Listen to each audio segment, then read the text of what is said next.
I love you, Allah. Bismillah, alhamdulillah, wa salatu wa salamu ala rasulillah wa ala alihi wa sahbihi wa man wala. Today's story actually happened while we were making tawaf, circling the Kaaba. And it's very crowded, as you know and you see in the pictures, or for those of you that have been there.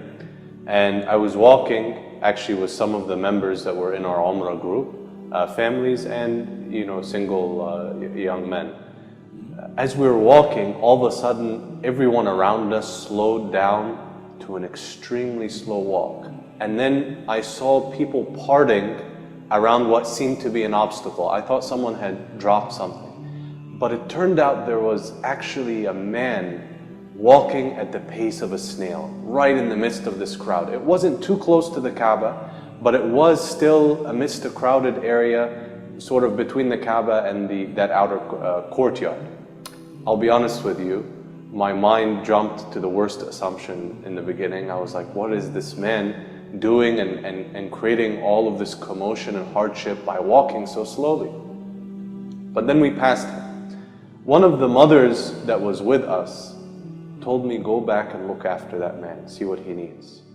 And so I separated from the group, slowed down and my pace so that I could see him. And as I turned my head slowly to look at him, I looked into his face and I was absolutely shocked.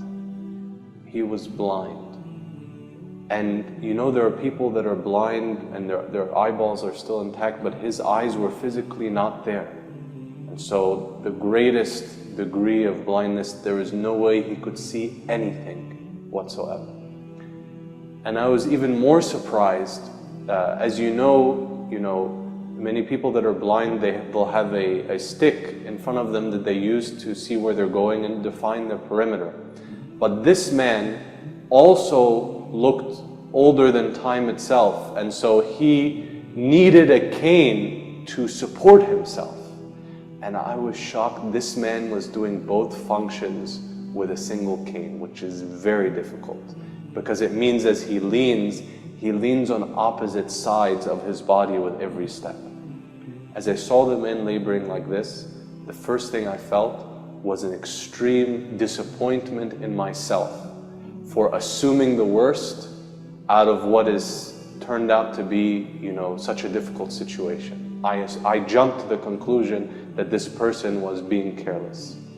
But then I also wanted to help. And so I reached out my hand and grabbed his hand, and I intended to take him around the Kaaba and help him complete his rituals and see after his needs.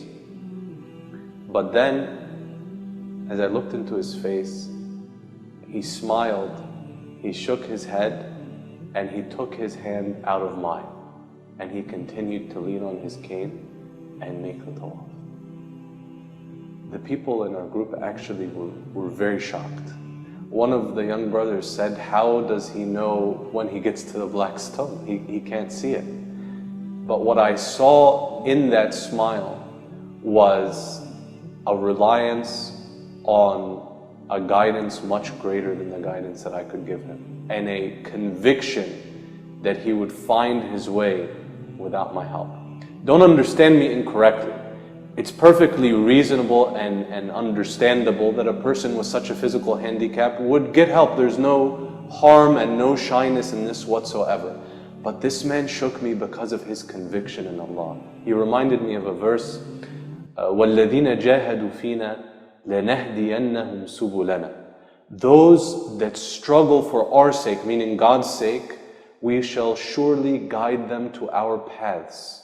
وَإِنَّ اللَّهَ لَمَعَ الْمُحْسِنِينَ. And Allah is with those that excel and do good. This man seemed like a physical embodiment of this verse. A deep conviction that Allah would guide his path around the Kaaba and guide his path in life.